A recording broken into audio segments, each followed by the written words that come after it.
By the 1840s, the United States,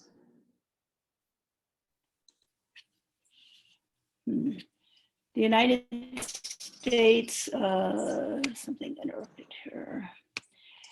The United States was founded as the first constitutional state. In the study of the US Constitution, Stanford constitutional law professor and historian Gregory Ablasky emphasizes the centrality of Indian affairs in creating the Constitution, particularly the provisions concerning federalism. He highlights how ratification created a constitution committed to the violent expropriation of indigenous territories bordering the 13 states. The Constitution empowered settler citizens to sustain both settler militias and the Army and Marines to carry out conquest of the continent with full settler participation. That was what the War of Independence was fought for, with great sacrifices. This is what the Anglo-American settlers desired: more land. Ablasky writes, their libertarian streak ran only as far as self-interest, for they welcomed strengthened federal state as long as it was an imperialist one, focused on projecting power against the Indians rather than against its citizens. The Hamiltonians would solve the problem of Indians by committing the federal state to empowering, not restraining, the inexorable Western tide. For his analysis of the Constitution, Ablasky borrowed historian Max Edling's term, fiscal military state. Edling took the term from the historical literature on British state formation, in which it refers to a state primarily designed for war. Edling writes that the US did not adopt the British model wholesale. Rather, the Constitution created a national government that was light and inconspicuous, but which held full powers of the fiscal military state and reserve. US historians make much of the fact that the founders did not create a large military and thereby ignore the centrality of the military in US history. But the initial importance of the role of the military that was created was for conquest of the continent and its resources, not for engagements with European standing armies. This meant primarily counterinsurgent wars and use of citizens' militias. The immediate objective of the Washington administration policy was to secure the Ohio Territory, called the Northwest Territory, that the British had relinquished to the United States. However, lands of this territory were owned and densely inhabited by indigenous nations, among them the Miami, the Shawnee, the Wyandot, and Seneca, all intensive agrarians with extensive village networks, transportation routes in roads and rivers, and meticulous farmlands. For the United States, settler colonialism was more than a colonial structure that developed and replicated itself over time in the 170 years of British colonization in North America, preceding the founding of the US. The founders of the US were British citizens splitting with the monarchy because they were being restrained from territorial expansion to enrich themselves. They were wealthy imperialists who visualized the conquest of the continent and achieving access to the Pacific and especially to the wealth of China. Reaching that goal required land to provide compensation for full settler participation in order to reach and dominate the Pacific. They devised a unique plan manifest in the 1787 Northwest Ordinance created during the War of Independence by the Continental Congress that was reenacted at independence by the US Congress in 1789. The Northwest Ordinance provided for eventual settler self-government once Europeans, Euro-American settlers outnumbered the indigenous population. That ultimate conclusion, however, since the land was already peopled, was preceded by successive stages from military ethnic cleansing to federally appointed territorial government to a semi-representative government to finally admission into the United States as a state. This constituted a unit of the future fiscal military empire. Historian Howard Lamar observed that apologists for US expansionism see it as a means of reconciling the problem of liberty with the problem of empire. The founders were unapologetic imperialists. They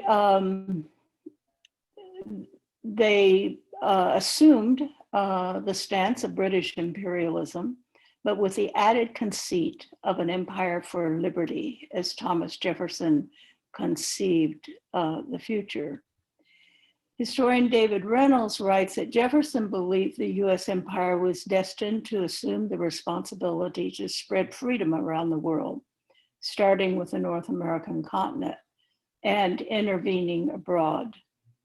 US foreign policy was stamped with this concept and has provided the ideological motivation for all US wars and interventions. Through the Northwest Ordinance, the United States created a unique land system among colonial powers, including Britain. In the US system, land itself, not just what it produced, was the most important exchange commodity for the accumulation of capital and building the national treasury.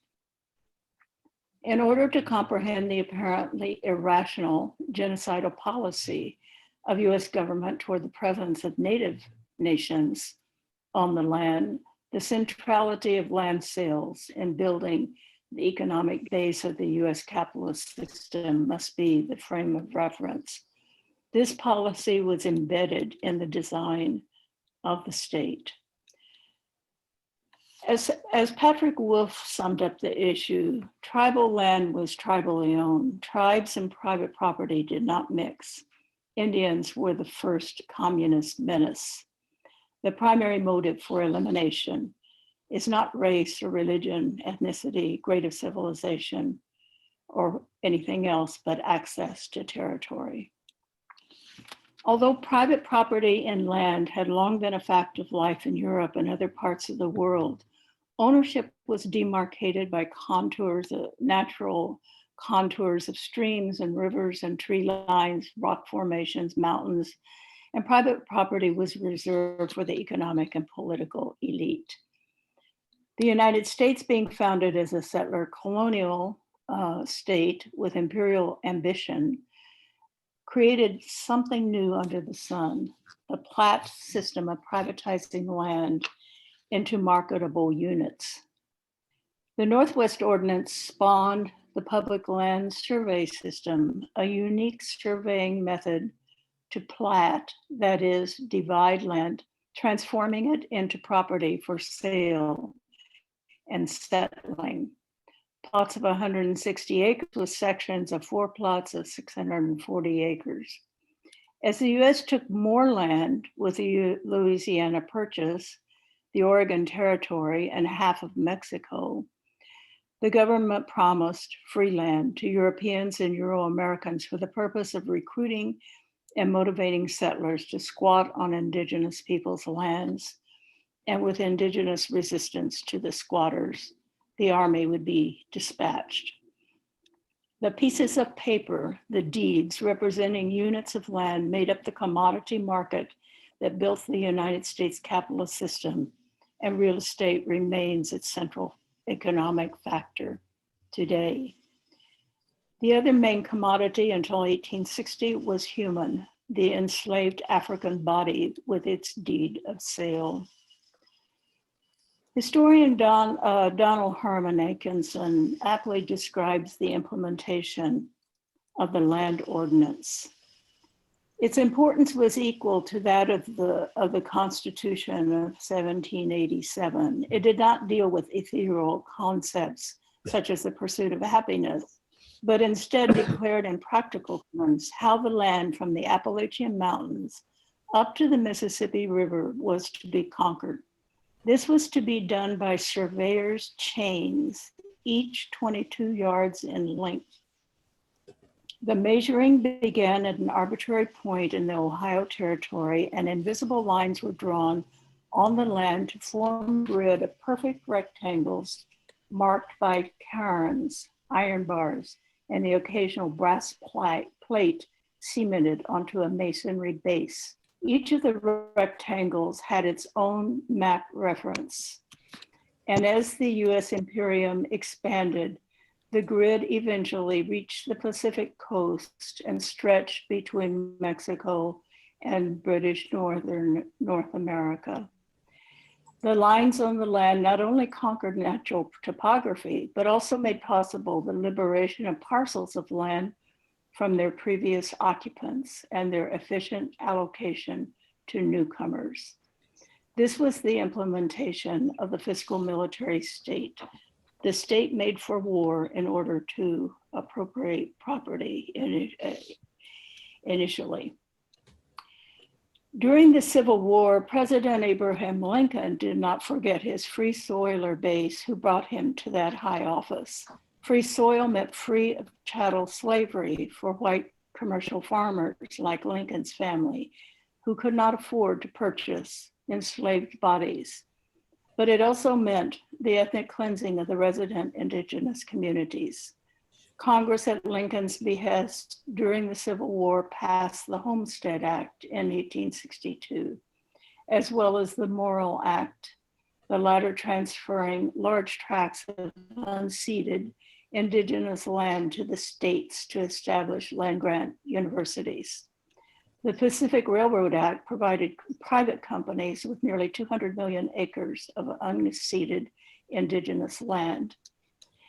With these massive land grabs, the US government wrote multiple treaties with indigenous nations whose people were still living there.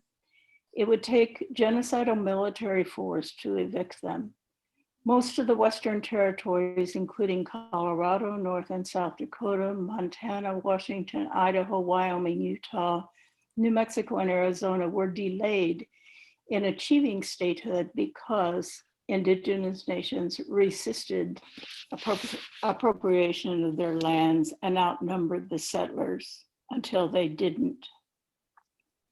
So the colonization plan for the West established during the Civil War was carried out over the following 3 decades of genocidal war and land grabs.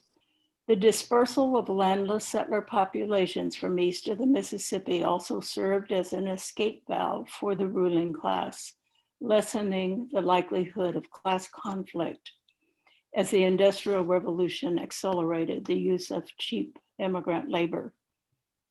For most US historians, the United States invasion and colonization of the Spanish territories of Cuba, Puerto Rico, and Philippines in the late 1890s they were also US interventions in those people's independence movements to throw off Spanish colonialism.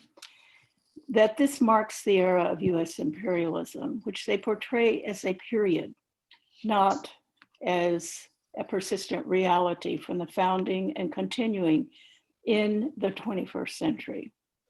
US historians traditionally have used euphemisms such as expansion or the moving frontier or manifest destiny rather than imperialism to describe the 3-decade process of annexing half of Mexico, including 2 years of brutal counterinsurgency war.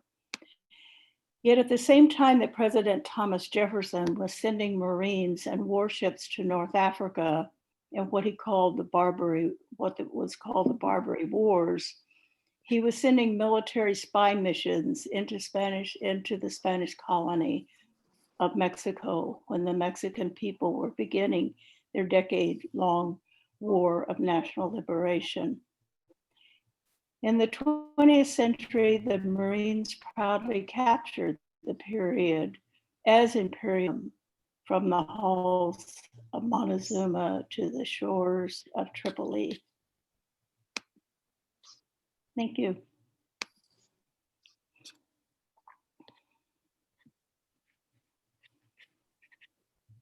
Thank you, Roxanne. Thank you. I am pleased to introduce our next speaker. David Vine is professor of political anthropology at American University in Washington, D.C.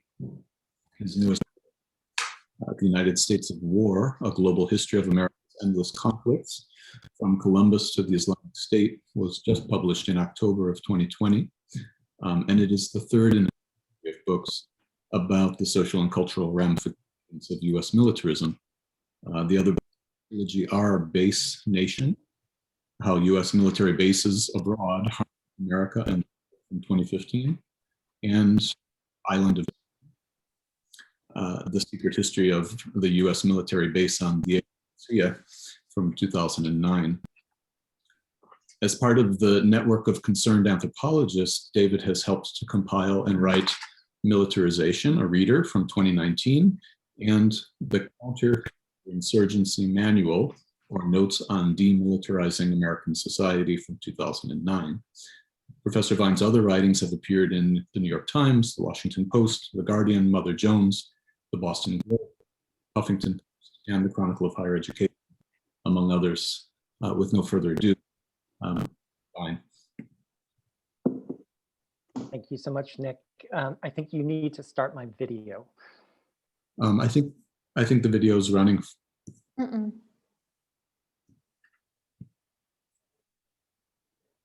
As you're getting that started, I would just say, Roxanne, thank you so much for getting us started and for teaching me so much yet again after having already taught me so much through your writing. I am thrilled to be here to see old friends and new friends, and also thrilled to be speaking on the same panel with Nikhil Pal Singh, whose work I have greatly admired for a long time.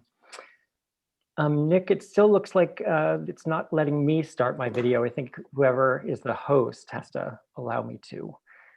Yeah, again, I would just say thank you. I would also commend Nick and Soledad Alvarez Velasco for putting this amazing event on, and for their working clearly with the USA Today, that small little publication. I don't know if anyone looked at USA Today today, but on the front page, and I'll show you this in a moment when my video can start, there is a headline reading, "A reckoning is near." A reckoning is near. Perfect timing. There you are. A reckoning is near. The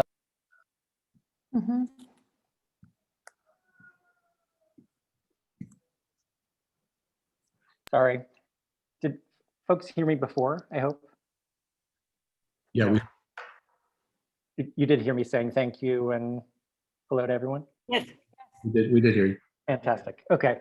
If folks did not see the USA Today today, it says, "A reckoning is near," is the headline on the front page of the USA Today. Online, the subtitle of this same article is, "America has a vast overseas military empire. Does it still need it?"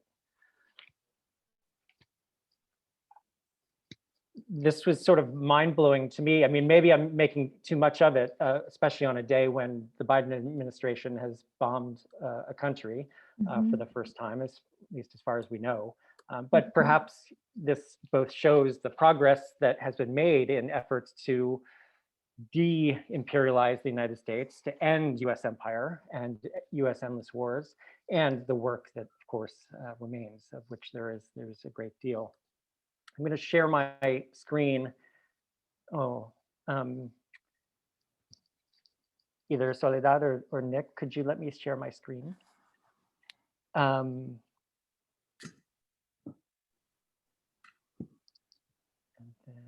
Nicholas, it's you that you have to make David a co-host. Here we are. Yes, go. Fantastic. Ready. Thank you so much. My apologies. No problem. Okay. My original title was Empire is a Body Bag, but I was so enthused by the headline of the USA Today, A Reckoning is Near, that I decided that was a good title. Let me also just thank the University of Houston, all the folks in the Department of Comparative Cultural Studies, including Deborah Thyssen, a wonderful former colleague. And I also need to thank the Chagos Refugees Group and the Chagosian people, the exiled people of Diego Garcia and the surrounding Chagos Archipelago, who, without whom I would not have a career. The same is true of one of the people in this Zoom room, Michael Tiger, who was a lawyer for the Chagosians and who introduced me to them, and also to whom I really owe my career. Let me just start, when I saw the title Cultures of U.S. Imperialism, one of the first things that came to mind was this suburban scene at a U.S. military base overseas. Anyone know where this is? Maybe folks could throw their ideas in the chat, or yeah, I think you probably can't unmute yourself. So anyone know where this is? See if anyone knows. Philippines, it is an island.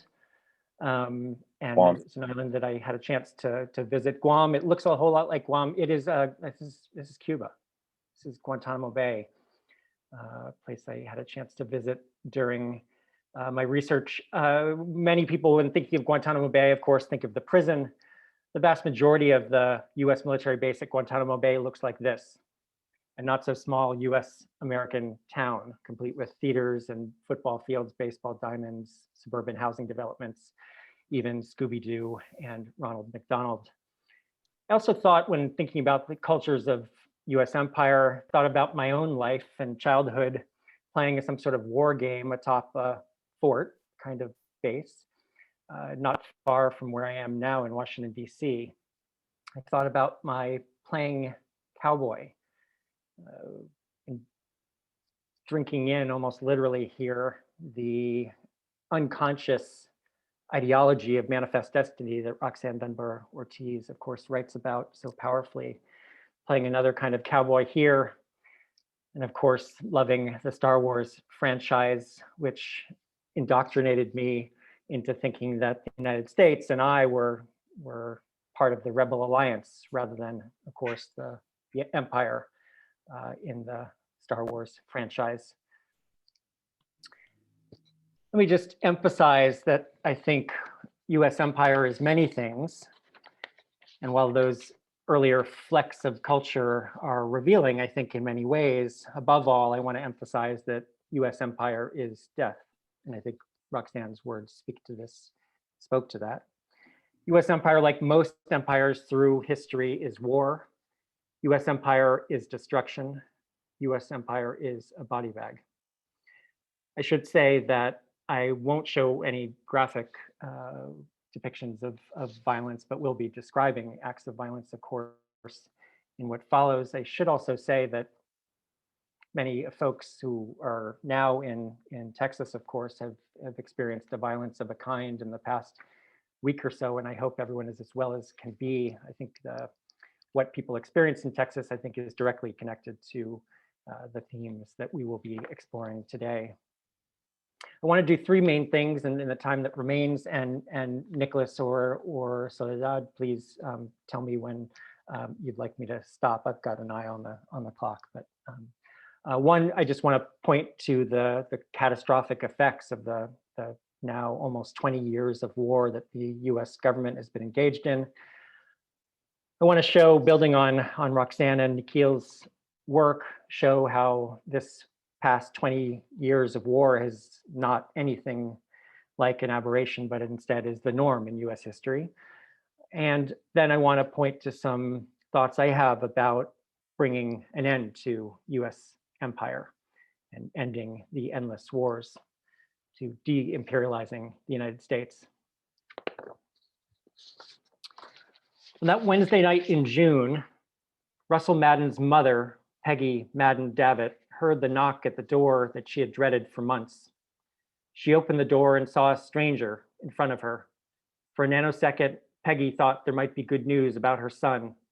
Then, realizing why he was there, Peggy started saying, "No, no, no, no, no."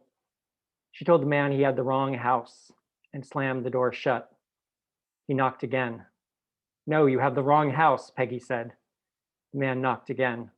When Peggy finally opened the door, the man put his foot inside to deliver the news that Russell Madden was dead. Russell Madden was just 29 years old when he died after a rocket-propelled grenade tore through his vehicle. He grew up in a town of less than 6,000. He loved sports and music. He married young. When he died, he left behind a widow and a 6-year-old child. Peggy Madden Davitt described how Russell was tall and could look intimidating at first glance, but he had a boyish smile and soft eyes. That smile, Peggy said, I miss that smile. As photographs and medical notes from the bombing show, Russell died of severe injuries to his skull and brain. The bomb blast hit Russell's face and fractured his jaw and nasal bones in multiple places. The explosion the blast cut a 7 by 2.5 inch gash into Russell's arm and broke both forearm bones. The bomb's impact fractured his left clavicle and caused bruising and bleeding around both lungs. Very sorry for anyone whose lives have been touched directly by these last 20 years of US-led war. And I'm very sorry if that description in particular brought back any painful memories. Again, I think we need to look directly at the effects of these wars, especially given the casual talk one hears from military leaders, politicians, and pundits of endless war, the long war, infinite war, forever war. When General Joseph Votel was asked by an NBC News reporter, "Do you think it's a forever war?" Votel replied, "I don't know if it's forever war. Define forever," which would be funny if not for the horrific effects of those wars.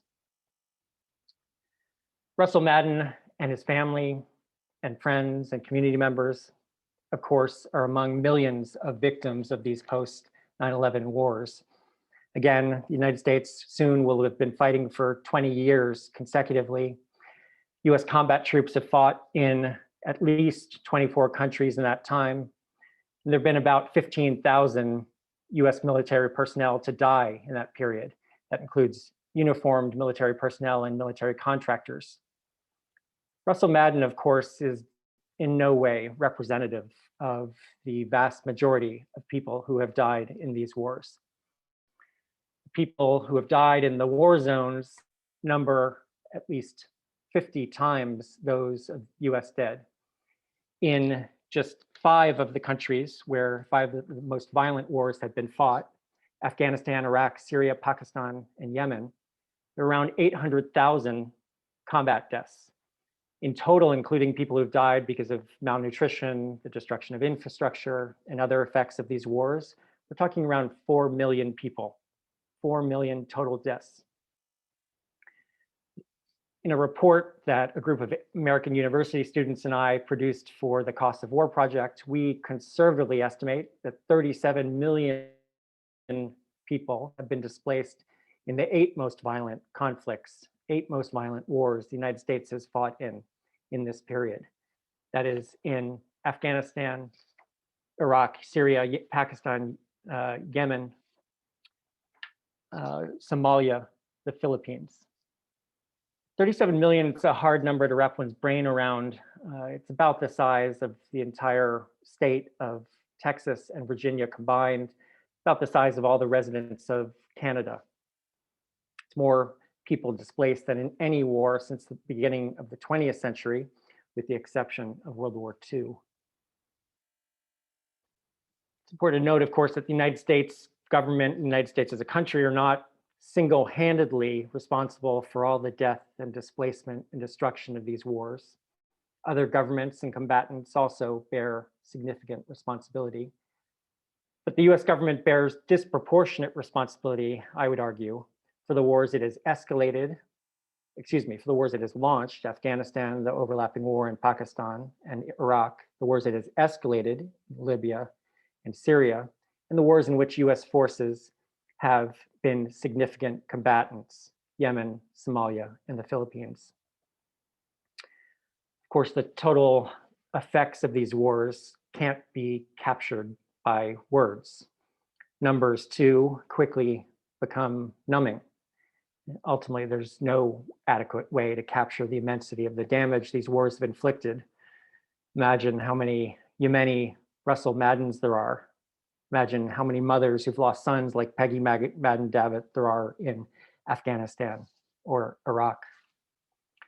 And alongside the human damage, there's also the fiscal, the financial costs of these wars, which are equally incomprehensible. As of last October, US taxpayers have spent or obligated $6.4 trillion. $6.4 trillion. $1 trillion is hard enough to fathom, $6.4 trillion. In addition to all of the catastrophe I've described, I think we also have to think about how else the US government and US taxpayers could have spent this money. What could these trillions have done for, I don't know, creating a reliable electricity grid in Texas or across the nation? What could these trillions have done to wipe away student debt or provide free college education? Or perhaps to provide COVID relief or prepare for pandemics before they strike, to guarantee universal healthcare, to rebuild decrepit public schools, to build affordable housing, to end homelessness and hunger, to rebuild public transportation and infrastructure, to transition to a green economy. In addition to the 4 million who've likely died in the post 9/11 wars, I think we have to ask how many more have died because of the investments the US government did not make. How many more have died? These are questions, and this is a sum of money that I would say should make us weep. As Roxanne Dunbar-Ortiz, of course, showed us, there's nothing unusual about this last 20 years of war. The United States has been fighting wars or been engaged in some other form of combat in 234 of the 245 years in US history. And this is drawing on a list produced by the Congressional Research Service on a yearly basis that I've adjusted for glaring omissions. These wars and other forms have been fought in more than 135 foreign lands.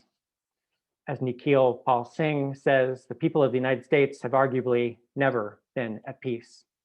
This map depicts the total number of wars and other forms of combat in US history. This is a list on the inside of the book that Nicholas mentioned earlier, The United States of War. So just some of the peoples and nations and countries with which the US military has fought since independence include the Miami, Shawnee, Delaware, Muskogee Creek, Seminole, Cherokee, Comanche, Modoc, Apache, Paiute, countries of Haiti, Siberia, Somalia, Cuba 6 times, Honduras 8 times, Panama 24 times, as well as perhaps better known wars, including the war that took, as Roxanne said, half of Mexico, nearly, the Imperial War with Spain, 11 invasions of Canada, and the wars in Vietnam, Afghanistan, and Iraq. As the Indigenous people's history of the United States, Roxanne Dunbar-Ortiz's book, shows us wars in foreign lands have been part of US history since independence. From the creation of the Continental Army and the establishment of the first US military bases abroad, those on Native American people's lands, most US leaders have shared a desire to build an expanding US empire and have shared a deeply held belief in their right to deploy military power into and seize the lands of others. given the patterns of who invaded whom, these imperial desires and beliefs were clearly shaped by ideas of white, male, Christian, US American supremacy, and socially constructed ideas of masculinity tied to the infliction of violence. Just going to quickly show some of the maps from my book, which depict the expansion of the US empire and the role that wars and other kinds of military combat, as well as the military bases, have played in enabling the expansion of the US empire over time. With an eye on the clock, I'm going to move through them very quickly. I'll make all these available, and they actually are on my website already. Let me quickly offer a few proposals for change. I'm not suggesting that I have the answers, the solutions. In fact, part of the problem is a bunch of relatively wealthy, elite white guys for literally centuries thinking that they have the answers and solutions when it comes to US foreign policy and US policy. And that's part of what needs to change.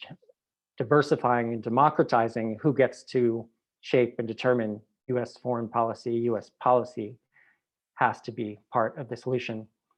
But a few ideas for new visions, approaches to US foreign policy include a human politique, a foreign policy focused on the human impacts of foreign policy decisions, a foreign policy focused on peace and the avoidance of war and violence reduction.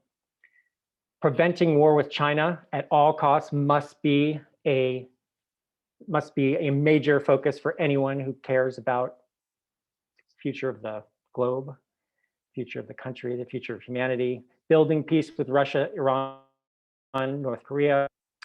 Delegitimizing war as a legitimate policy option. How it remains a legitimate policy option in the minds of some US officials and analysts is part of the problem, I would say. War is not an effective response to terrorism. We need to remind people of this, prioritizing the abolition of nuclear weapons, the other existential threat facing humanity, facing the United States.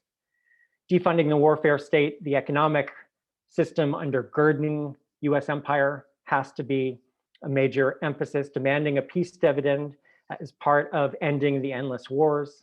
Cutting the military budget by half over 5 years has to be an aim.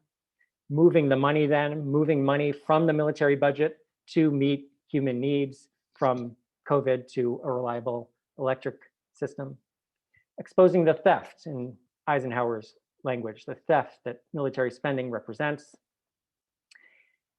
Emphasizing the importance of cross-issue organizing, that anyone who cares about affordable housing or hunger, healthcare, the environment, needs to know this is where the money is. Reducing the power of the military industrial complex will be immensely difficult, and there'll be many people who would be opposed to any of these or similar suggestions. We need to think about military conversion, converting parts of the military into an unarmed global health and disaster response force. We need to think about industrial conversion. The military industrial, the Lockheed Martins, the weapons manufacturers may just be too damn powerful. And we have to think about buying them off by giving them contracts in civilian industries. Using antitrust law to break up or nationalize the arms manufacturers, another thought that I think we need to consider.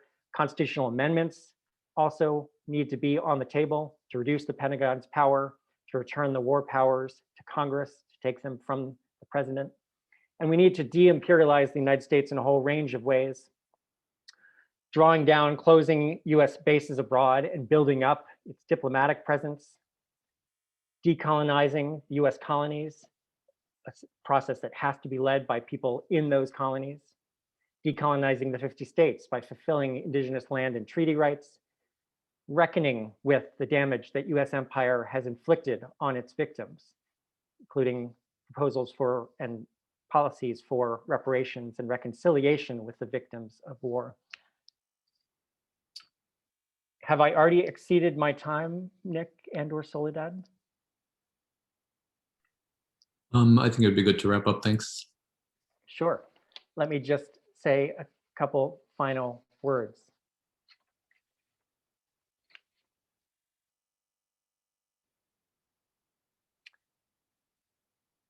nation that continues year after year to spend more money on its military than on programs of social uplift is approaching spiritual death, Dr. King said in 1967. Little has changed, of course, since then, and I think King would change his Riverside Church speech little if he were speaking to us today, when I think he would urge us to undertake a positive thrust for democracy, realizing that our greatest defense is to take offensive action on behalf of justice. As King said simply, war is not. The USA Today front page said, "A reckoning with empire is near." I hope so, and I'm committed to working with others to make that the case, and beyond just reckoning with bringing US empire to an end.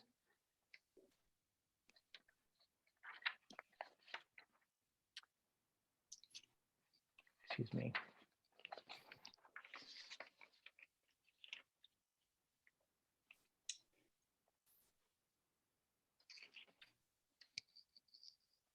Of course, the last place you look.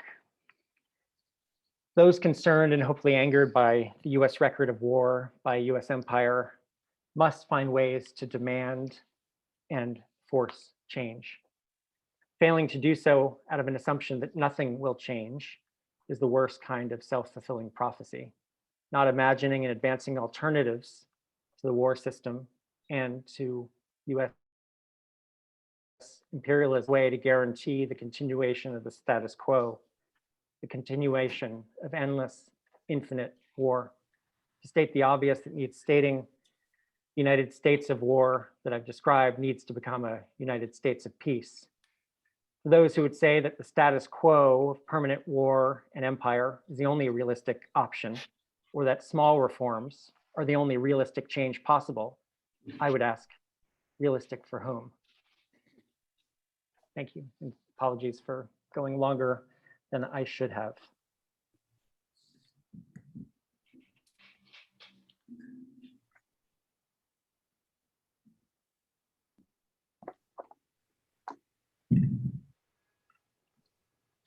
Okay, thank you, David. Our next speaker is Nikhil Pal Singh, who is a professor of history and social and cultural analysis at New York University. He's also the faculty director of the NYU Prison Education Program, a historian of race, empire, and culture in 20th century United States. Professor Singh is the author, most recently, of Race and America's Long War from 2017. He's also the author of the award-winning book, Black is a Country, Race and the Unfinished Struggle for Democracy from 2004. And the author and editor with Jack O'Dell of Climbing Jacob's Ladder, the Black Freedom Movement Right of Jack O'Dell, a new book, Exceptional Empire, Race, Colonialism, and the Origins of U.S. Globalism, is forthcoming from Harvard University Press. Professor Singh's writing and historian interviews have appeared in several places, including New York Magazine, Time, The New Republic, and on NPR's Open Source and Code Switch. So with no further ado, thank you, Nikki. Thank you, Nick. And thank you for inviting me to be in this wonderful panel with two scholars who I've learned so much from and admire greatly, David Vine and Roxanne Dunbar-Ortiz. And thank you to the organizers of the panel and all the work you did to put this together. I think you'll see from my talk that these three talks will form a kind of a triangle. And in certain ways, I think that attests to the skill of the architects of this event and how they put us together. So without further ado, I'm going to start with a short piece that I wrote with my co-writer and partner, Tweelin Tu. This is a work in progress, and I've excerpted from this work for the purposes of this event. The title of this piece is The Other Cop, The Other Cop. In the video of George Floyd's murder, a Minneapolis police officer named Tu Tao stands by as his colleague Derek Chauvin presses his knee into Floyd's back and neck. Tao holds off the gathering crowd as they plead with Chauvin to stop. Tao's body marks a boundary between violence and its witness. No group of Americans has been able to avoid reflection on their relationship to the forces that led to the murder of George Floyd. Reflections that range from morally and politically serious to defensive to sanitized and even corporate. That Tao, who has been charged in Floyd's murder, hails from Minneapolis's large Hmong community, has only made these reflections more vexed. Much about this other cop, charged with aiding and abetting murder, remains unknown to us. It is impossible to see Tao, much less what he might represent in the video. His body is there, but you can't see the streets where he walked, the McDonald's where he worked before he became a cop, the community college where he took classes before deciding it was not for him, the Minneapolis he made home. Less flesh than phantasm, Tao now exists largely as a political strategy or thought experiment. What would we see if we lingered on this quietly disappearing figure a bit? Not to exonerate or excuse him, to judge him same or different, but to consider how he might have found himself serving as a human traffic cone, as his attorney characterized it on that spring day.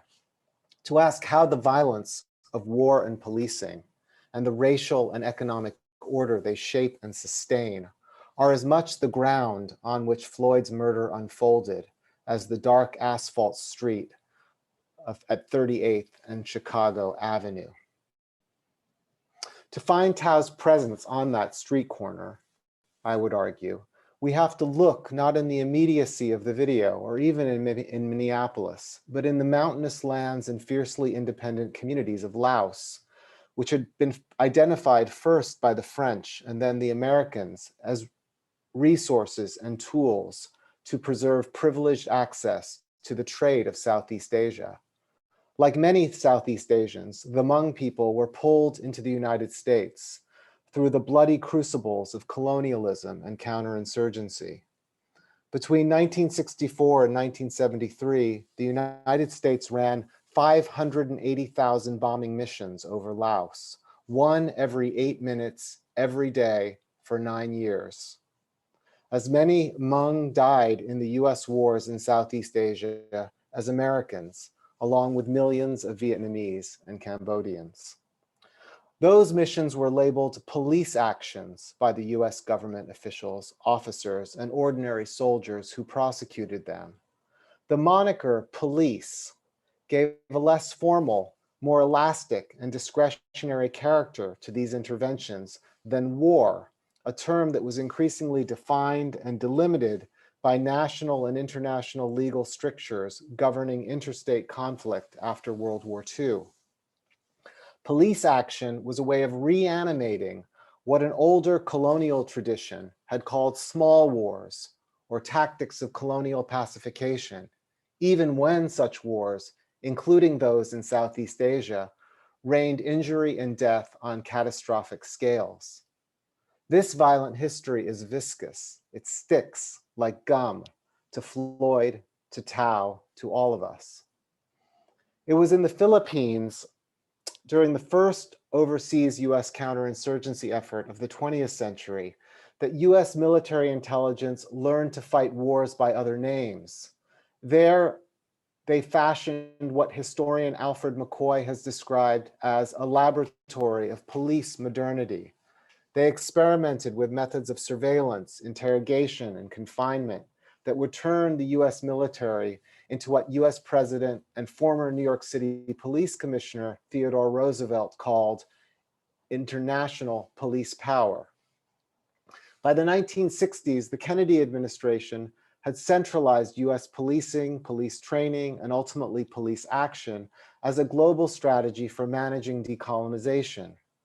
Years before American soldiers landed in Da Nang in 1965 to fight a ground war, US policing professionals, corrections officials, and ordinary cops were sent to instruct weaker neighbors and defeated enemies from Japan and the Philippines to Brazil and South Vietnam in order to effect, quote, the immunization of vulnerable societies against insurgency, as Kennedy's Overseas Internal Defense Policy Statement put it in 1962. In theory and practice, these counterinsurgency techniques migrated home. In fact, as Roxanne Dunbar-Ortiz shows us, they originated at home. But in this case, we see them migrating back. They were taken up by people like Daryl Gates, who rose to prominence as chief of one of the nation's largest and most violent urban police forces in Los Angeles. Gates recalled that at the end of the 1960s, he and a few patrolman colleagues began reading everything we could get our hands on concerning counterinsurgency and guerrilla warfare.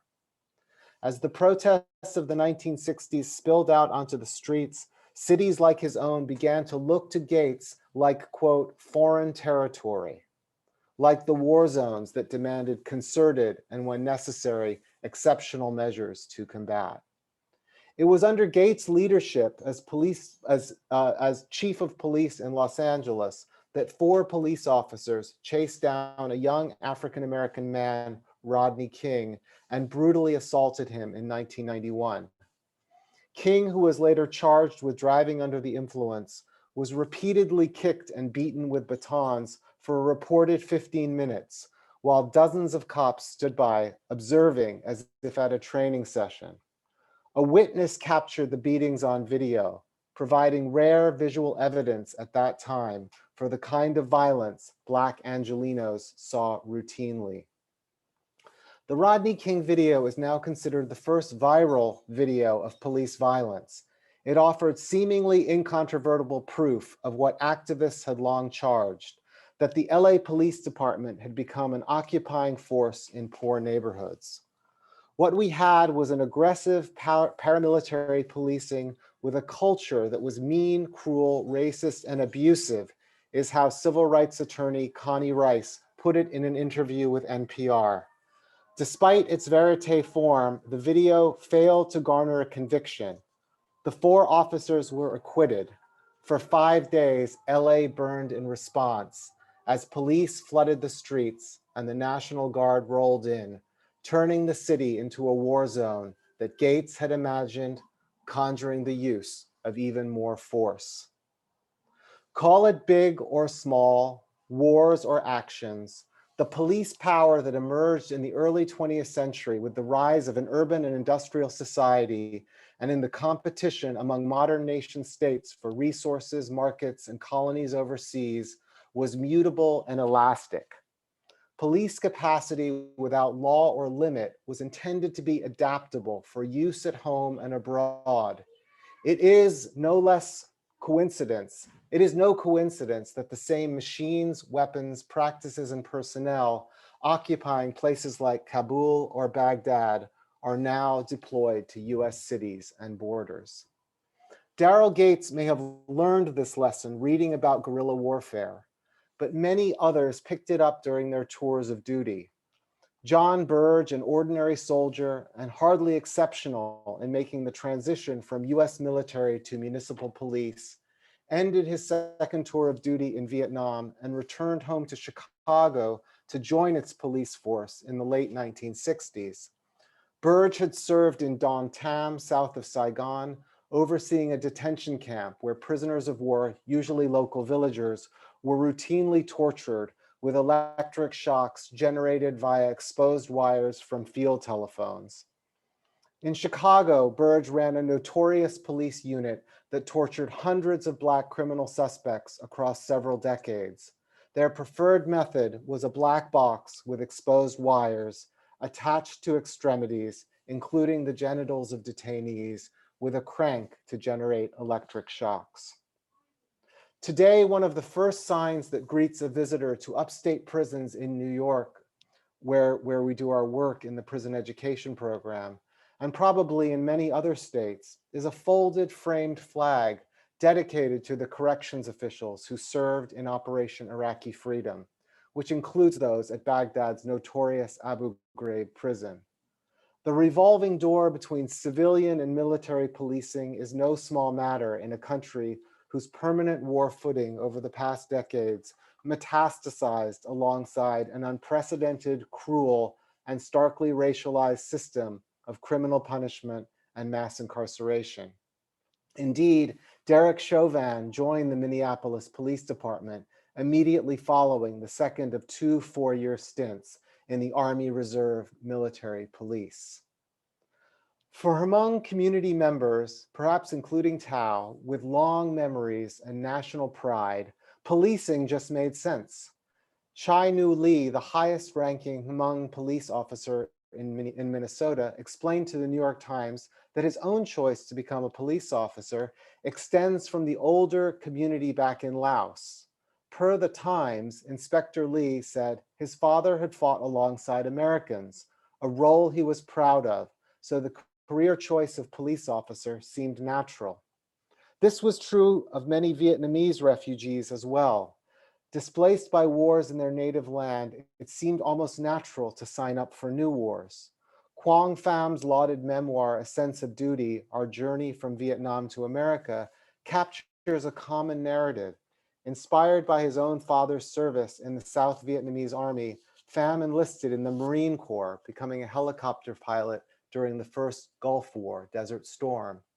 Through this, he learned to reflect on the trauma of his family history and to come to terms with losses experienced by his father. Though torn apart by the war in Southeast Asia, Pham's family is ultimately reunited by the conflict in the Middle East. Healing through violence. It is not just a refugee story, it's a national strategy. George H.W. Bush famously described the Gulf War as the war that allowed the U.S. to kick the Vietnam syndrome once and for all. His son, George W., took up the task of completing the job he thought left unfinished in the Middle East in a war that raged for a good part of most of our lives, leaving another region in chaos and ruin. Wars continue wars. Generations inherit and innovate new forms of violence. Like the Vietnam War before it, the current era of war has also provided the machinery for a vast and diverse recruitment into the work of American security. After 9/11, there was a renewed interest in facilitating expedited citizenship through military service, with Filipino soldiers the largest group of beneficiaries. But if security is the calling for the historically wounded, that category encompasses many. The US now employs more private security guards than high school teachers. More than 5 million now work either as police, corrections officers, military personnel, or weapons workers, numbers that have risen with a stagnant economy and growing wealth inequality. Tu Tao had been a guard at a department store. George Floyd found work in security at a nightclub, the same job, the same place, where Derek Chauvin earned extra pay during his off-duty hours. The jail, the prison, the police station, the military base form the landscape of so much contemporary life for poor communities in the United States. These institutions are the poles around which Tao, Floyd, and so many others have circulated, enacting and subjected to various forms of violence and cruelty. Former President Barack Obama often quotes William Faulkner, "The past isn't past, it isn't even dead and buried." And I think you've heard that in the two preceding talks as well. In his first memoir, published in the shadow of 9/11, Obama sensitively identified how a conflict between what he called worlds of plenty and worlds of want induced unthinking applications of force, longer prison sentences, and more sophisticated military hardware, twisting the lives of children on the streets of Jakarta or Nairobi in much the same way as it does the lives of the children on the south side of Chicago. Protests against policing and the claims that Black lives matter, much of which took off during the period of Obama's presidency in response to the deaths of Trayvon Martin, Tamir Rice, Michael Brown, Rakia Boyd, Sandra Bland, and countless others, have since resonated far beyond US shores. Across the world, there have been sympathetic demonstrations and protests that similarly identify police forces as a front line of coercive and coercive and unaccountable authority. On a recent tour of his third memoir, published in the shadow of the defeat of a president detested by progressives and whose downfall was presaged by the uprisings of last summer in response to Floyd's murder, Obama took the occasion to chide activists calling to defund the police. Snappy slogans, he said, like this one, turn people off, discouraging the reforms we need and that activists want. Throughout our long history, counterinsurgency policing has consistently advanced under the banner of reform. Allegedly more careful, calibrated use of force and thresholds of violence help to innovate new methods and pretexts for widening the purview of policing. The violence of the past does not magically rise. It is consciously maintained, exhumed by policy, progressive policy. In a telling passage in his new memoir, Obama defends the drone war he widened across Southwest Asia by a magnitude of 10 as a recourse to, quote, more targeted non-traditional warfare. Of the young men he most often targeted, Obama notes, I wanted to save them, but the machinery I commanded had me killing them instead. This turn to the passive voice is notable.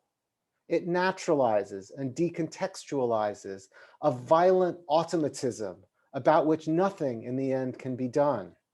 It echoes with uncanny symmetry the lament of former US Secretary of Defense Robert McNamara for his role in the prosecution of US wars in Southeast Asia.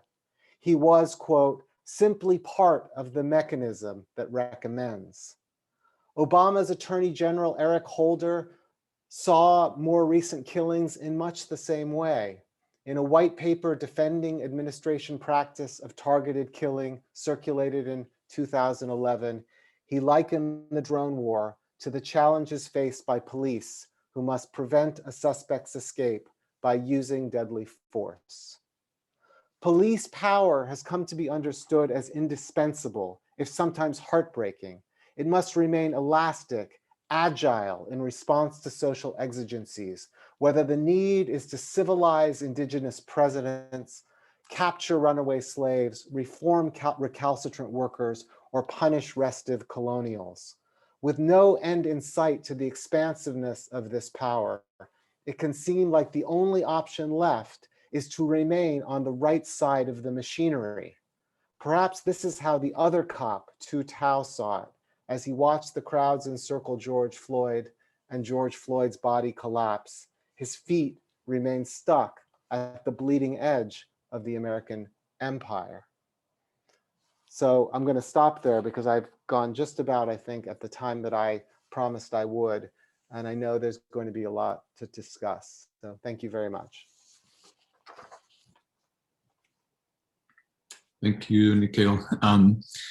Really, thank you, all three of you, for a fantastic presentation today. The radiance of your comments, only underscores the clumsiness of our technical difficulties today, and I apologize once again and appreciate everyone's patience. I want to provide some reflections as discussant, and we'll try to keep my own comments brief so that we have the maximum time for questions and answer. There is an importance to take stock of our current historical moment. In the aftermath of the killing of George Floyd in 2020, the enduring, almost unrelenting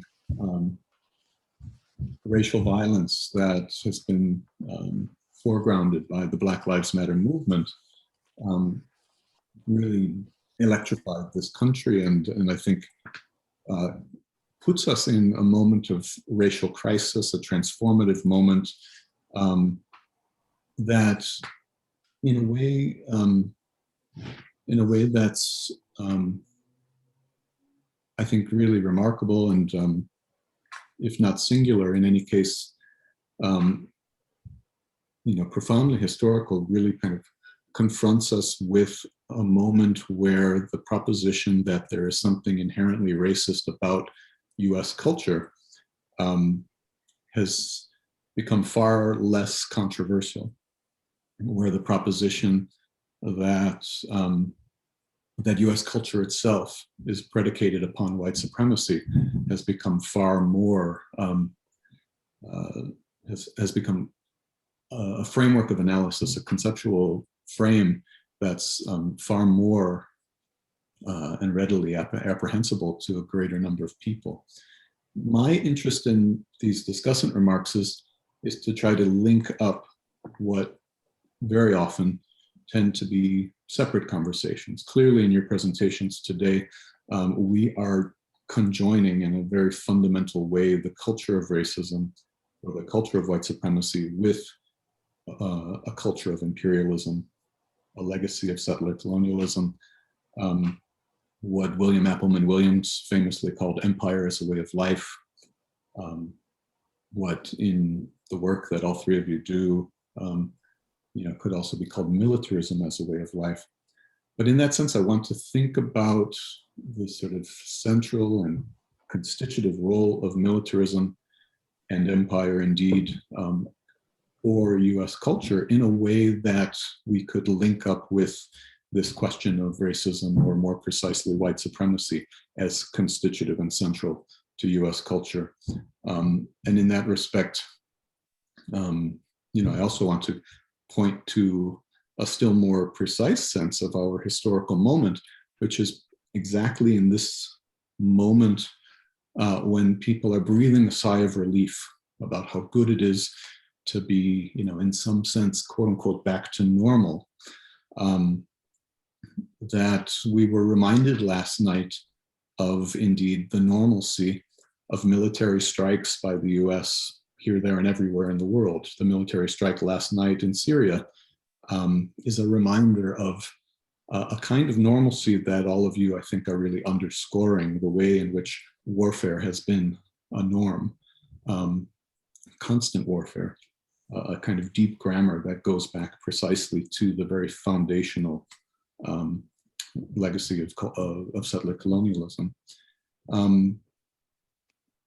David alluded in a personal way to how that shapes even what appear to be the most innocent kinds of gestures of childhood, by referring to his Dallas Cowboys jersey, and Star Wars, and this kind of imagination of the Indian Wars, the wars of the frontier, in the larger sort of mythology of U.S. nationhood, that then deeply inflect a kind of sense of U.S. culture as one that can both be mired in this permanent condition of war making and militarism, and indeed imperial power on a global scale, and yet constantly reiterate a narrative of American exceptionalism, which today is unabashed and explicit in a way that that I can hardly remember, at least in my lifetime, a kind of overt and explicit and and uninhibited commitment to the idea of American exceptionalism, precisely because it is supposed to be a moment of a return to normal, as it were. And part of that American exceptionalism, it seems to me, that we should also explore today is the conceit that US national formation has somehow always been not imperial, has always somehow been anti-colonial. And that's where the sort of the comments that Roxanne started us with about the very foundations and formation of the state and politics in the US, the very foundations of something that we might call US culture, and even indeed the material and practical foundations for property. First of all, property and land in the United States have such a deep and intimate connection to that history of war making. So that that sort of celebratory discourse of US democracy as an exceptionalist one, increasingly unabashed, it seems to me is tied into the notion that US globalism is somehow inherently good, inherently anti-colonial, inherently democratic. And of course, all of your presentations kind of point to the really obnoxious falsehoods and deep violence that attend to those contentions. But I think that might give us a kind of framework in which to think about this conversation. Again, bridging the specificity of this moment of racial crisis, which tends oftentimes to be articulated as one that recapitulates a kind of dominant black-white binary, as one that tends to sort of treat the legacies of white supremacy in the US as if they were exclusively about the legacies of African enslavement, but in a way that more or less systematically occludes or conceals the legacies of anti-indigenous genocide, extermination, and settler colonialism, which itself provided a kind of deep grammar for the US's engagement with the rest of the world. And maybe on that point, I'll stop and just open up the conversation. If I could ask Roxanne and Nikhil and David all to turn on your video.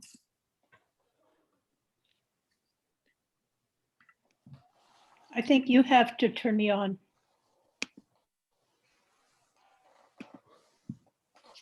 There you go. Here I am.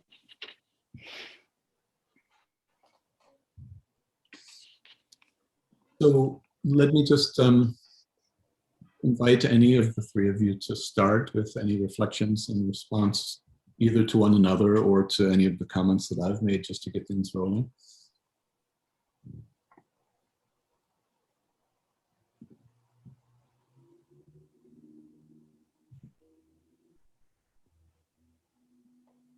Well, I'll start. Well, I was I was so deeply impressed with David Nikhil's presentations. I've read both their works, but somehow the oral presentation really got to me emotionally, I have to say. And I commend you for that, because I tend to be totally rationalist, to keep from breaking out in tears when I'm speaking about these things.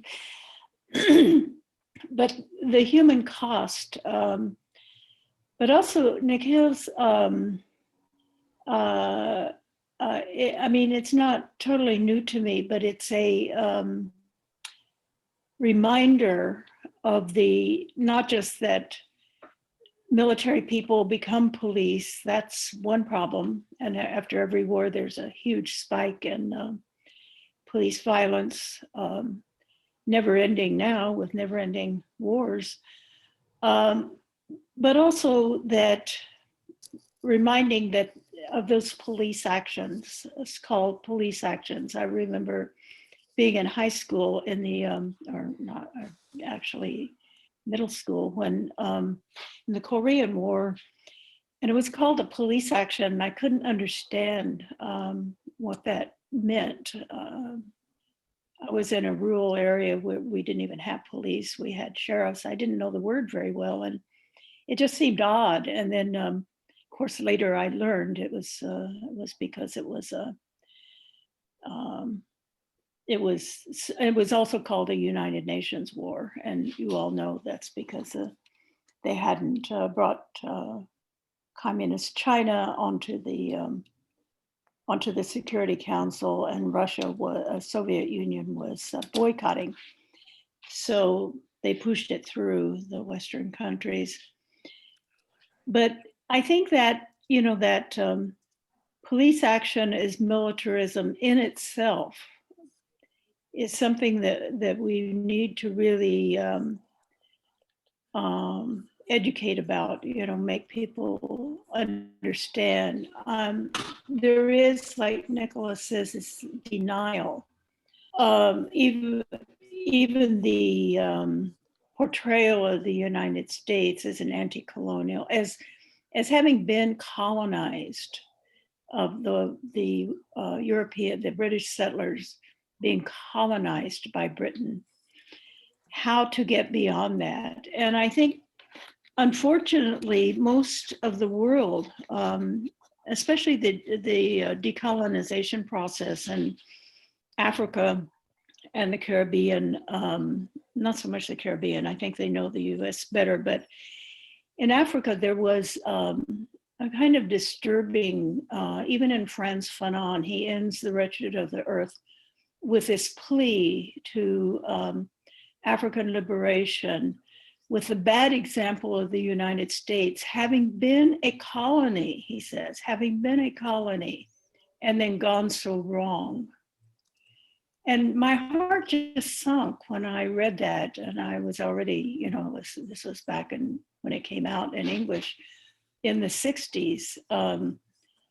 I thought, how could this brilliant man, reading this book and then seeing the US as a colony that went bad. So I think that that's something that that we really, really need to emphasize in our teaching and writing. And I know that David is, and of course, Nikhil, but it's not yet that widespread, in educational circles.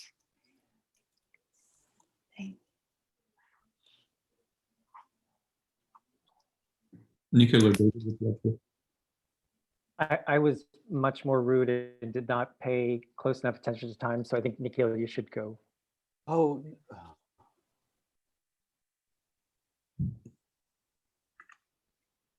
Ooh, we can't hear you though. You're muted. There, now? Okay.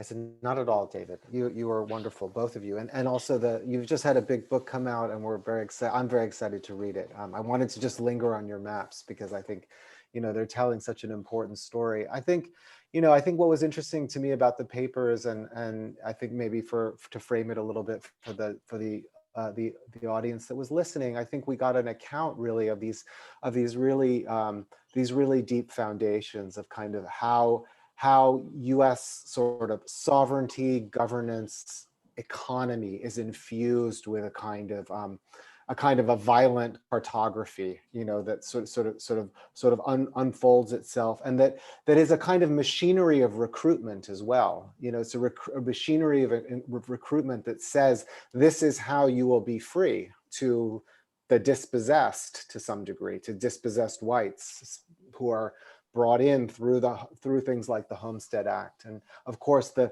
synergies between citizen militias and kind of centralized authority, and the sort of trade-offs they engage in, where one kind of denies the other, in some ways. I mean, the centralized authority are always apologizing for the excesses, but the excesses are also part of the design of the system, right? That you expand by actually enabling that kind of violence at the edges.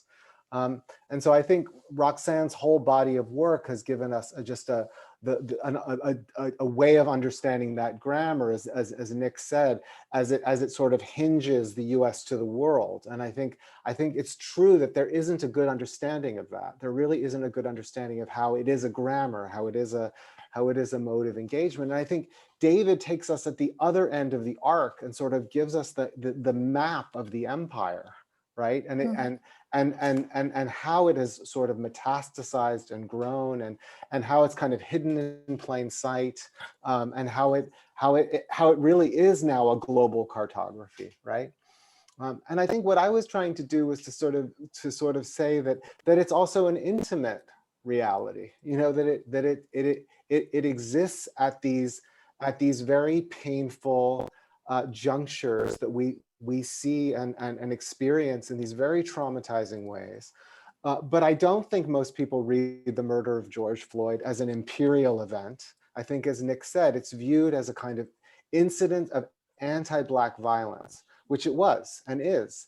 But then that's why we kind of shifted our gaze to the edge, to sort of see this figure and to sort of say, well, how is this Hmong cop there? And like, what is he doing there? And when you start to read it, you see that there's a density to it. There's a density in which the grammars produced by U.S. expansion brings this person to this place and this moment, right? The imperial map that kind of cast its net all over the entire world, ruined the world that he might have grown up in, and then he finds himself as a perpetrator of violence at the other end of that arc.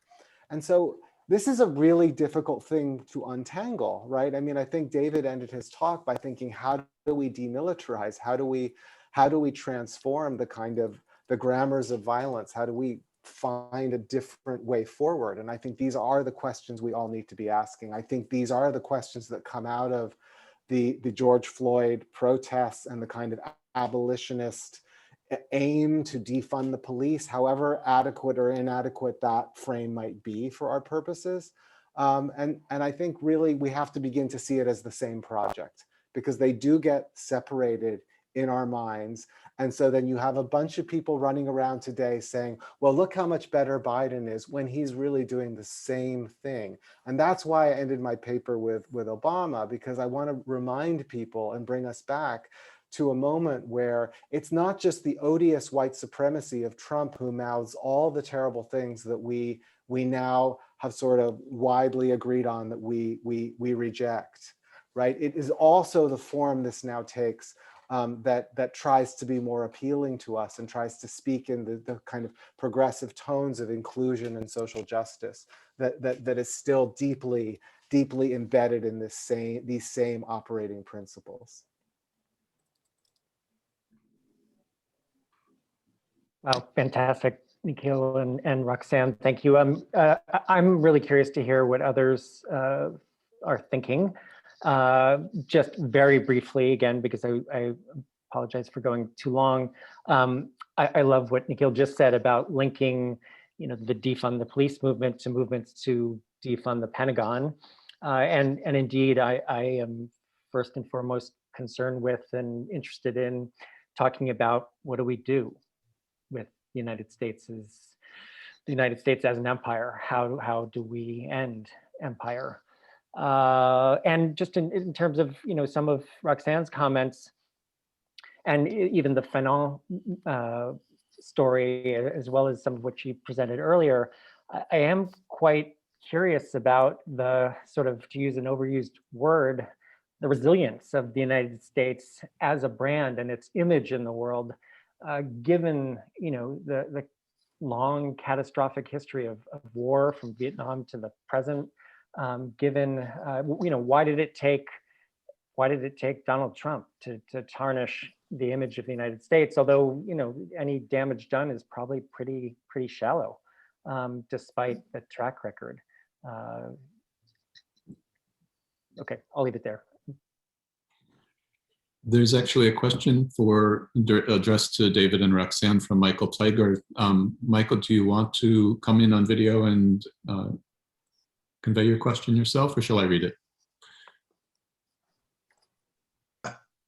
Yeah, you can go ahead and read it. It'll take less time. And let me just say, everyone can use the hand raise emoji as a way to signal to me if you'd like to make a comment or ask a question. Otherwise, you can turn on your video, and that will also catch my attention. Michael's question to Roxanne and David: you've both provided expert witnessing in significant legal cases involving colonial or imperial domination. Does the law have anything to say about the issues that we're discussing today?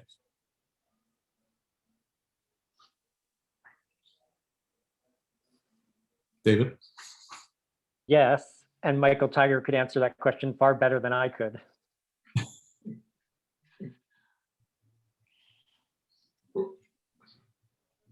Roxanne? Well, yeah, for me, yes, I think Michael's referring to the treaty and other cases in federal courts, particularly back in the 1970s. I was serving as an 80s expert witness in quite a few cases. The major one was 1974, a motion to dismiss all of the arrests at the Wounded Knee uprising in 1973. There were over 300 misdemeanors and felonies, 300 people charged with misdemeanors and felonies after the leadership trials were over. And they turned it into, Vine Deloria and the American Indian Movement and the Lakota elders turned it into they decided to make it a case about the treaty. So it would go to the Supreme Court. They were already thinking about going to international, but they wanted a decision that would be clear that the United States was not going to be able to recognize full Native sovereignty. So we had 2 weeks of expert witness testimony. So I was one of the expert witnesses among others, and we got the decision we'd rather have a positive decision, but the judge said, I work for the federal government, and you're a colonized people, and I cannot change that. That you have to go to international law. So that's what we've been pursuing, since then, and with some progress. But I think the problem is the problem with U.S. culture, even on the left, is not taking seriously international law. And it's a real deficit. There are very few US people who are doing this kind of lobbying. It's mainly only Native Americans. And so these treaties are out there, treaties on the rights of migrant workers that the immigration advocates and organizations don't use. Treaties that, so if we don't use those instruments that exist, the Genocide Treaty, for many things the United States has done, we're not going to be able to, really put US laws to the test, that they are colonial laws, that the Constitution itself has to be looked at as prescribing exactly the actions that the United States has taken since its beginning. So thanks for that question, Michael. Michael, did you want to follow up at all? There we are. I simply wanted to underscore that in these cases, which we bring on behalf of colonized, discriminated, marginalized people, we need to tell tribunals to whom these life experiences are strange, the stories of those people. And thus, if you read David's brilliant book, Island of Shame, that was at its core the expert view of what happened to the Chagosians, this colonized people, and how they were treated. And it was that analysis that was brought finally to the International Court of Justice and the General Assembly of the United Nations and resulted in a significant victory. It isn't just kudos for David. What Roxanne did was to tell the stories of indigenous peoples in the criminal prosecutions arising out of Wounded Knee, a struggle we're still doing, still trying to get Leonard Peltier out. But in case after case, judges heard that and jurors heard that, and they said, oh yeah, we can trust the social scientists to tell it like it is. And so I want to tell all the academics out here that that there's work to do and everybody can do it. So if people don't know Michael Tiger, he's represented Leonard Peltier, he's represented Angela Davis. He, I think, was rated the second or third greatest lawyer of the 20th century, litigator of the 20th century, by the California Litigators Association. He has been at the heart of struggles to bring justice to victims of the Pinochet regime, among many, many others. But just to build on that, I mean, I do think seeking justice for victims of human rights abuses perpetrated by US empire, by US government officials in the past, I think must be a critical part of a whole toolbox of tools in the present. That Obama's, among many other mistakes, decision to not pursue, you know, the torturers, for example, among other George W. Bush administration perpetrators of violence, cannot be repeated. So I would like to, Roxanne, did you want to say something else there? No, I'm just reading. Let me just say there is a question that directed to Nikhil by Tashi Gale. It may or may not, I don't know, may be somewhat unfair to ask you, Nikhil, an expert on the US, about the situation in India. But I think that there's a kind of broader question there that I think is very helpful. The question specifically is how the recent protest movements, the farmers' movement, but I would add the citizenship debate in the Indian context, helped to expose something about Hindu supremacism, or what might otherwise be called Hindu fascism, and how that can reveal a kind of affinity between different forms of supremacy, and in a relationship in U.S. empire and other state projects, other nationalisms. And maybe to sort of broaden that question is also to sort of show how there's a very kind of well-recognized affinity between the settler colonialism, for example, of the Israeli state and Israeli apartheid with respect to Palestinian self-determination, and a kind of Jewish supremacism that is part of the sort of, you know, a centerpiece of that state project. So we could sort of point to a variety of places around the world where the tutelage and the larger sort of material and practical support of US empire create certain synergies between these projects. And Nikhil, I don't know if you want to address that or not, but that could be one way to sort of broaden the question. Oh, you have to unmute yourself.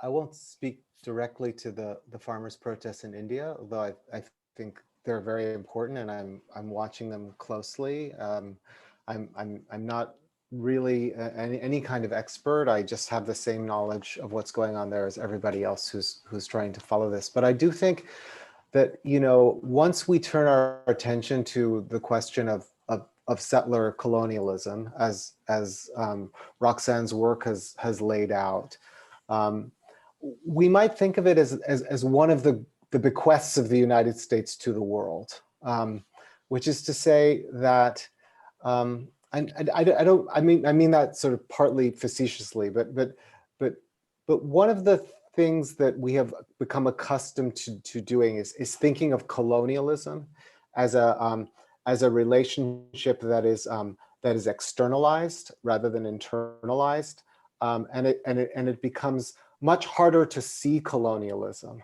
when it is internalized, and many nation states have these internal colonial histories, these internal colonial histories that are about the commodification of land, and that are about differentiations of status that become deeply etched in those conflicts around land, or we might say racialized in some way, right? Which is to say that they become very violent, and they become about marking out groups, and that they become about building state capacities for sequester and confinement and elimination. that is not, that is a story that we don't know well enough about this country, the United States, which is why we need to keep talking about it. But it is also a model in some sense that the United States, you could say, exports in some way, which is to say that the US becomes known, we talked about this a little bit in the remarks so far, becomes known as an anti-colonial country because it advocates self-determination for all people, really beginning with Wilson, right? But the vision of self-determination really is about the internal colonization of spaces that then can be subdued for the interests of trade, the exploitation of labor, and become nodes in a network. Become nodes in a network that the United States can then operate, right? And so very early on, you could say that US planners and officials understand and are looking beyond the kind of mode of colonialism that the European empires had modeled, which was based upon holding external colonies, towards a model of a colonialism that was built on formally self-governing spaces that had been trained to be effective vehicles for the internal subjugation and coercion of their own populations, right? And that's why police training plays such a huge role in the American project in the 20th century, sending police everywhere to basically train your police force in Brazil or South Vietnam or Guatemala or Japan or Germany or anywhere else, right? Because the goal of self-government is very tied to the idea of a population that can be effectively coerced into modes of capitalist governance, which of course includes the commodification of land, right? As a kind of founding principle.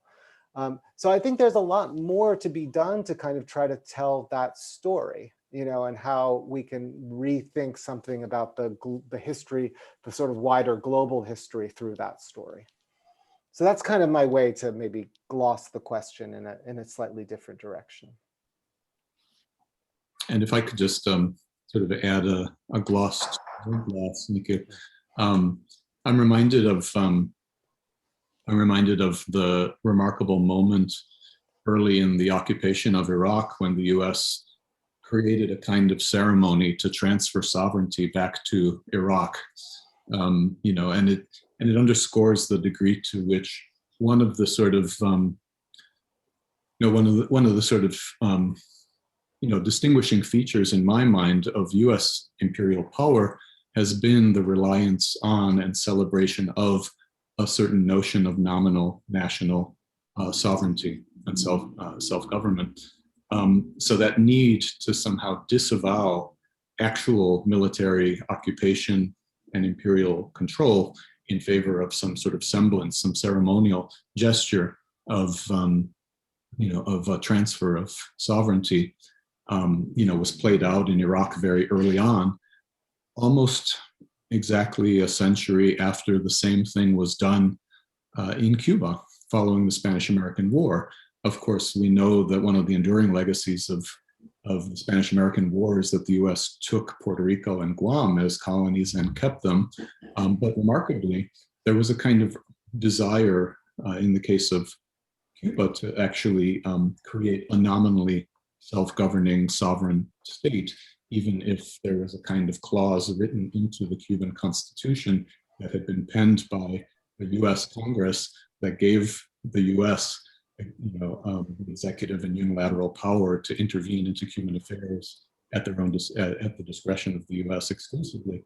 So there was a kind of compromised protectorate status, or colonial status that was implemented in that instance precisely as a kind of formula, I think, for the way that U.S. empire would be, perpetrated on a global scale at the beginning of the 20th century. So there are two other hands raised here. Bruno Serafin, you're welcome to unmute yourself and also put your video on. Thank you very much. And thank you to the panelists. I've learned so much from your work over the years. So my question is about counterinsurgency, and I'll want to try to make this make sense. But I'm wondering how you would help us think about counterinsurgency warfare as a mode of U.S. imperialism that is sort of both enduring in the sense that it's intrinsic to settler colonialism, and also perhaps something that is newly resurgent in the 21st century, in the last 15 years, both as a form of protest policing and as a form of conducting empire. So how to grapple with this mode as something that both is enduring and also has kind of historically had a transit between sort of war abroad and policing at home, and that but also recognizing that there is something particularly resurgent in our contemporary moment. So yeah, anything you can respond to that would be really helpful for me. Thank you. Thank you. Would like to, Roxanne? Yeah. Well, thank you, Bruno. That's an important question, because I think a lot of people don't know what counterinsurgency exactly is, but basically it is criminal activity in international law. It's attacking, killing civilians, raping the women, burning the villages, burning the fields.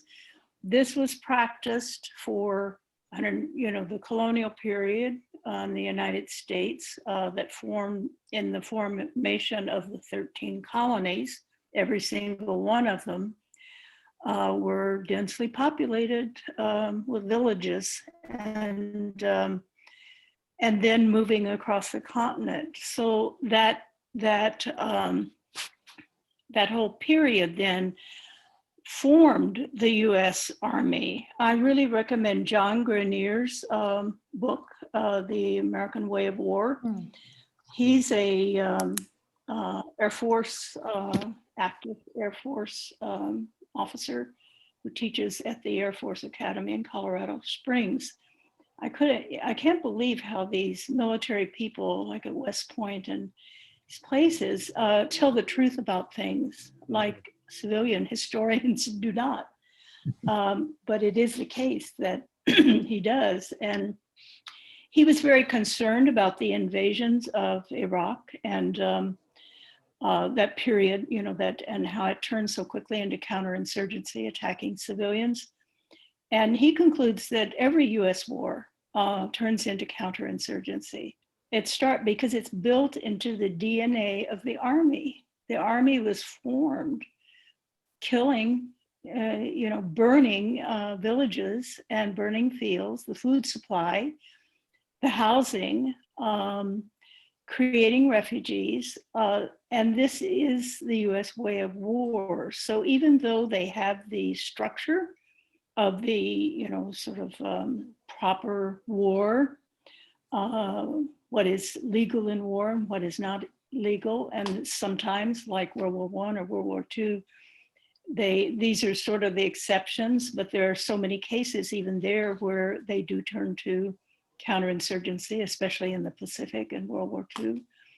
And of course, the extreme of counterinsurgency, the atomic bombs in Nagasaki and Hiroshima. So I think we need to better understand how that is inherent in the US military itself. And it's not, we may wonder why these wars go on, but one that hasn't even been mentioned is Colombia.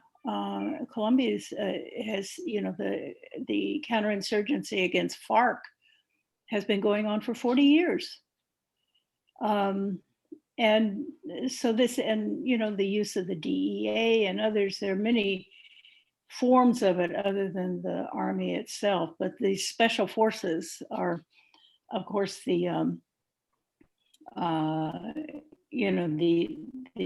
actually legitimized or legalized to send to Vietnam have become the main actors in counterinsurgency, but they aren't the only ones.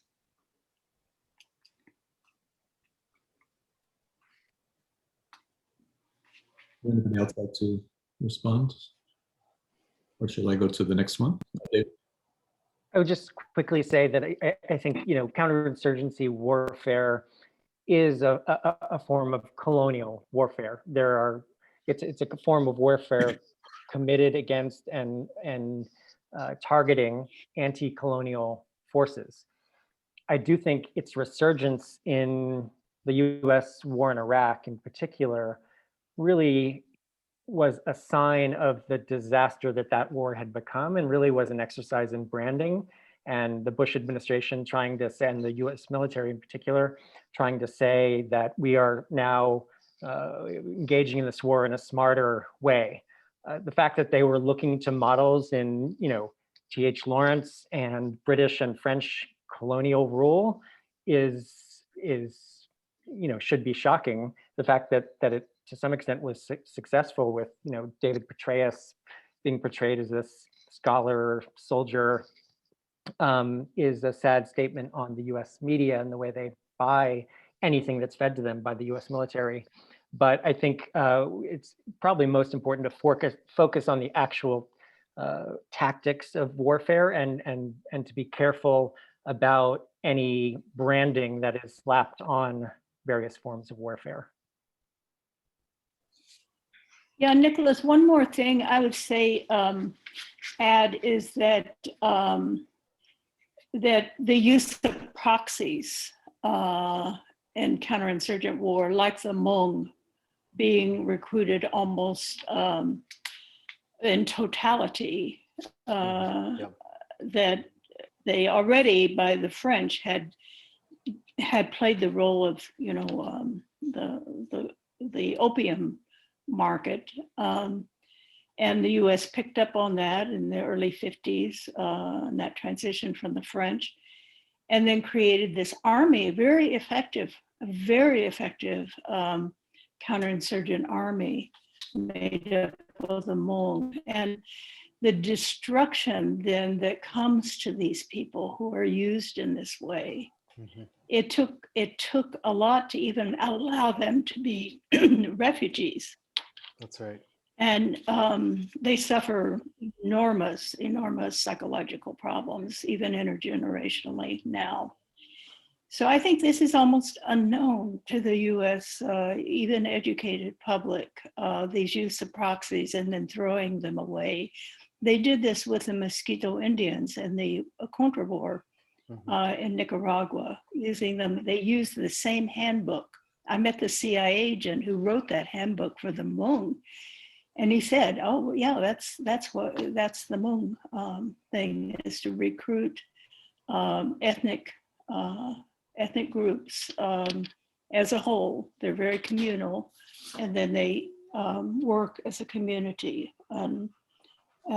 So that's a real problem too, and has destroyed so many people." Nikki, did you want to add something, or should I get to the next one? Maybe go to the next one. Yeah. Yeah, Alice has had her hand up. Alice, you're welcome to turn your video on if you'd like, or unmute yourself. Hi, thank you all so much. Oh my gosh, this has been so incredible to hear from each and every one of you.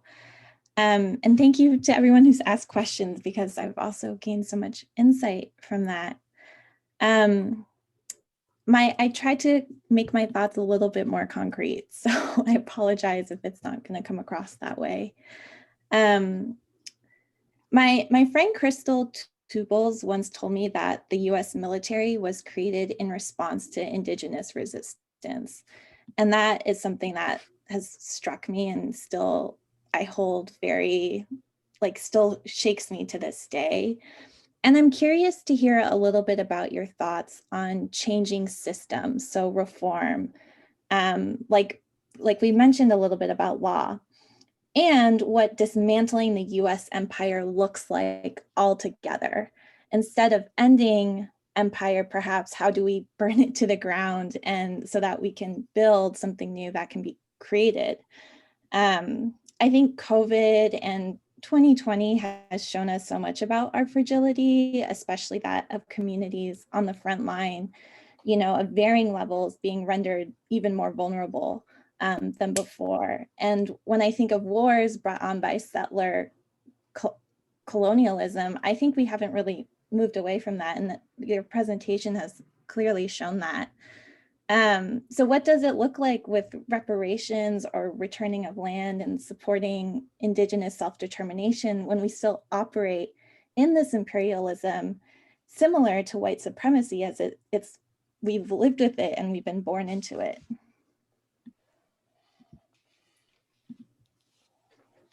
Thanks, Alice. Well, I can say a couple of things. I talked about, even under the system as it exists now, that there could be, and in the next 4 years, it would be a good time to really form a force, because the first time a Native American, not just any Native American, but a Pueblo Indian, who really really is, from the people, not just an individual. Deb Haaland is head of the Department of Interior, which controls all the stolen Indian land that the BLM and National Park Service and all hold. And the Bureau of Indian Affairs is located in that colonial department as the least funded and least professionalized purposely. It's because of the Red Power movement in the 60s and 70s and 50s. It's changed a lot, but I think it will be transformed by her stewardship. The one thing that she can do, maybe it's going to be very limited. These are the wealthiest capitalists in the United States, the cattle barons, the oil and gas, coal. These are very powerful forces with huge lobbies.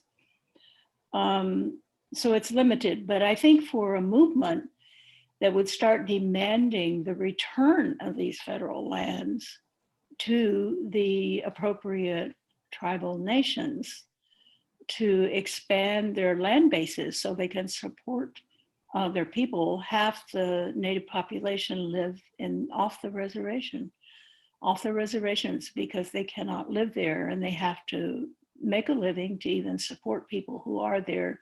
They keep their ties very closely, and they try to be in cities that are closest to, like Phoenix for the Navajo Nation, and for the Pueblos, Albuquerque, but sometimes they get jobs elsewhere and are far away. So that's one thing. Return of land is the most important thing. In fact, that's the main slogan right now among Native activists, is land back, land back. That's almost a singular demand. So I think people could support that. Does anyone really have a problem with Native people being stewards of their most sacred lands rather than National Park Service? I don't think so. It's working pretty well at the Grand Canyon with the Havasupai in partnership with the National Park Service. But it could be fully done so that it is restored, these sacred sites. But the other thing, on a larger scale, I work a lot with vets, Veterans for Peace, and especially these Iraq vets and Afghan vets that they are very radicalized. There's nothing more radical in the United States than a disaffected former Marine, I found. And that they're the only people I can really talk to out of our circles that are just ordinary people that really, really get it. They've seen the empire at its worst and the militarism. So one suggested to me a few years ago, put in my mind, I was visiting a Iraq Vets Against the War center in Olympia, Washington. And he said he had been thinking about it because of the climate crisis that's coming. We're already in it, you know, in Texas. They've just experienced what the failures that we're going to have, not to speak of the refugees that are already accumulating from, look at the, you know, Bangladesh situation. Bangladesh is going to disappear. Whole islands are going to disappear. What are people going to do? So the richest country in the world with the largest military, larger than all the others put together, could be repurposed, he called it, repurpose the entire military to rescue missions.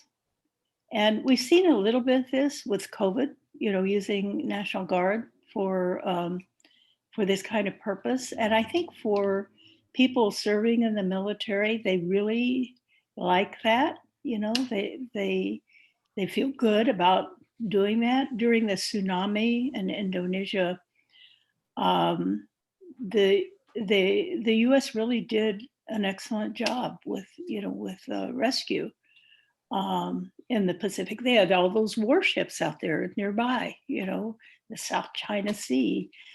None of those countries have their warships on our shores, you've noticed, but we have the right to be anywhere. But we're there, you know, this infrastructure is there, the funding is there. So to really have a environmental movement be to repurpose the military. So that's another part of it that I've thought of. But then I think David gave an excellent list of very specific things that he might want to repeat.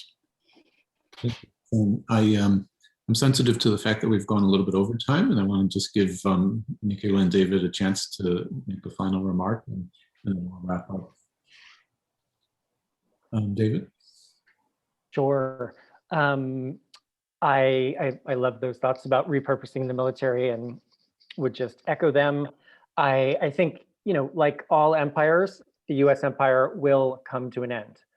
And the only question is whether it will come to an end violently and without any degree of choice among US citizens and US leaders, or whether there will be a degree of choice and whether US citizens, US residents will bring an end to an US empire on their own, which is of course my great preference. I think focusing on returning the land is a great focus. In addition to land in North America, I would, you know, I think focusing on returning land in the form of US military bases overseas has to be another priority. And actually, relatively speaking, politically quite feasible. And there's a lot of momentum building toward that. The other is to look for models. Look for models of reparations, look for models of truth and reconciliation processes. And I think, you know, Germany, for all its flaws, is a pretty good model when it comes to facing the horrific crimes of the past, and not just facing them, but doing something about it in real material, financial, and other forms. Thank you, David. Nikki? I can't improve on those wonderful comments. I think they're really, really great suggestions. I think we are going to be really stressed in the coming years to figure out how to develop a kind of resilience and fortitude in the face of the rolling crisis that we're in. And the way the rolling crisis then becomes the mechanism for sort of ginning up the machineries of violence again, whether it's a war on crime or a war on terror or eventually a war on China or war with China. I think David mentioned that. I think it's clearly the case that since the end of the Cold War, US imperial elites have been casting about for a new algorithm for the maintenance of a kind of orientation towards the world that's built around the maintenance of primacy, right, and the assertion of primacy. And I think that we have to be able to reorient ourselves in a way where we recognize what primacy has cost. Obviously, what it's cost the people who've been on the receiving end, but also what it's cost us. I mean, we look outside our doors and we see power grid failures, mass homelessness, mass unemployment.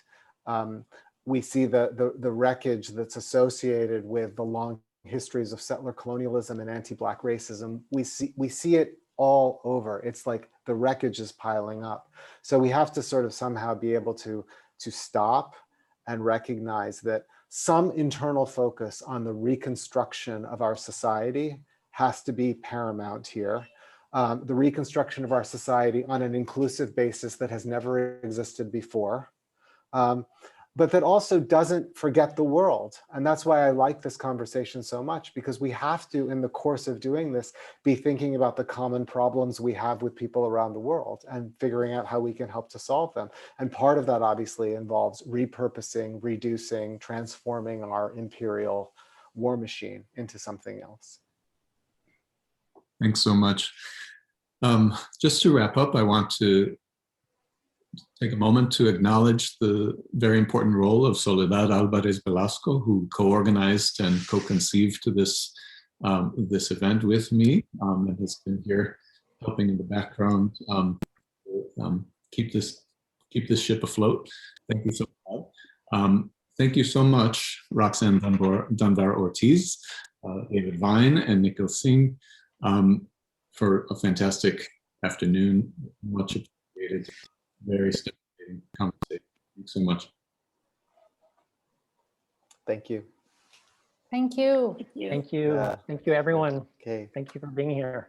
Bye. Thanks. Bye-bye. Bye.